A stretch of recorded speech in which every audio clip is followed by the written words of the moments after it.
Johnny Blue Sky's Passage to Desir album review. Let's chat about it. Hey friends, what's going on? John here from What's Spinning here tonight to chat about this latest album, this debut album from this pseudonym of Mr. Sturgill Simpson, who has been at it for years and absolutely crushing it in modern country. He's become truly, through and through, one of my modern faves. You know, many years ago, hearing his High Top Mountain debut, it didn't stop me in my tracks, but immediately I thought that he was a cut above a lot of what was going on in modern country, and ever since he's taken off with some really truly progressive, game-changing albums that really do push the modern country sound forward. I'm talking about albums like Meta Modern Sounds in Modern Country, as well as A Sailor's Guide to Earth. Not only did these albums touch down on the classic sounds of outlaw country, but also really brought in some soul and some really rustic bluegrass as well. Sounds that he continued to push forward with down the line.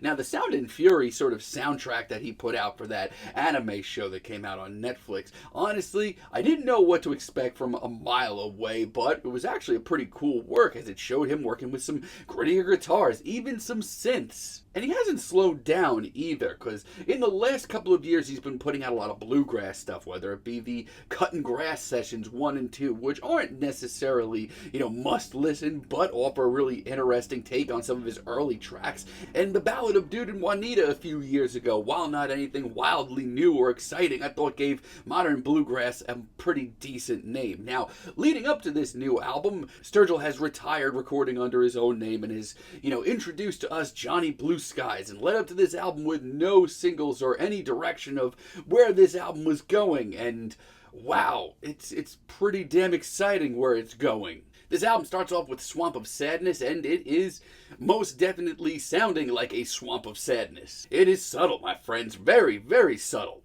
Sturgill's performance on this track is absolutely mesmerizing. His vocals are just so syrupy, and they just seem to melt right into this very rustic, stripped-down riff. And everything about this atmosphere just seems to me to be really just thought out. It's a little alien, it's a little cosmic, but deep down it does feel like home. It's a bluesy track that goes back to the storytelling of Sturgill's early work, and that excites me. This is a great intro. Then we have If the Sun Never Rises Again, and at first, I just kind of felt like a little faint glimmer of home, but now I feel like I am home. Sturgill's vocals are absolutely divine as far as a cool performance goes from him. Just look no further.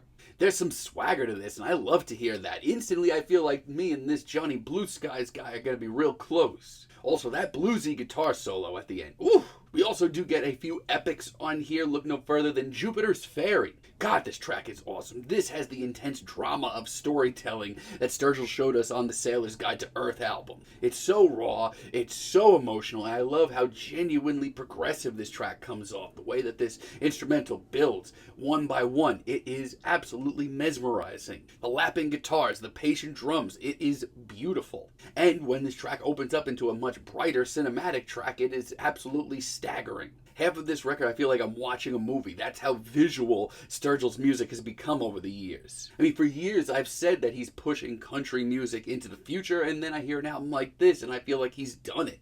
It's not the perfect record. There are some moments that are a little bit too, just middle of the road for me. Like Scooter Blues, for example, this track has absolutely lessened on me.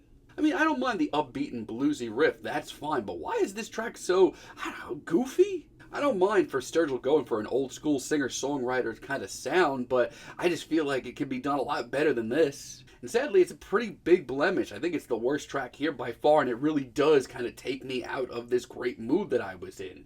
But outside of that, we're eating good, friends. Who I Am is just the kind of track that will always warm my bones. The stripped down, rustic guitars are so full of life. The slide guitar is a great touch. Sturgill's vocals give me the chills, and I did worry for a while when he was going through his bluegrass era. While I enjoyed the music he was putting out, I kind of felt like he was getting away from where I was into his stuff the most. However, it has come back on this record with such a vengeance. I'm just so happy. And the guitars on this entire track are awesome. I really love Right Kind of Dream as well. This upbeat, sort of bluesy, gritty, determined riff. I wasn't not enjoying this record, but I certainly did need a little oomph at this point. It's got some grit to it, and Sturgill's performance is one of his most laser-focused here.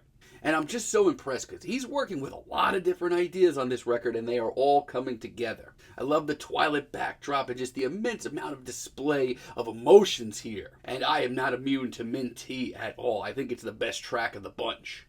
Not only is it my favorite track here, I think it's probably one of the better country tracks I've heard in a few years. The rustic vibes, the soulful vocals, it is just so simple but so right. And One for the Road ends this album off, and it is another very long, progressive, epic track. And I'm not opposed to that. It's bluesy, it's steamy, it's got a little charm to it. And let me tell you, Sturgill brings the soul and his A-game. His heart on display, the passion is here, the strings are also a really nice touch. And I don't think it's as immediate as Jupiter's Faerie, the other epic on this album, but if you're patient with it, it really does grow to be immense. It seems like the proper finale. It feels right. And you know, this album just makes me so happy because I feel like for years I've just been talking about how great Sturgill's music has been, how he's pushing the genres forward, and now here we are. I feel like this record is the sound that he's been looking for years, and it's here, and it sounds fantastic. It's one of the best country records I've heard in a few years, honestly, and I can't wait to listen to it again.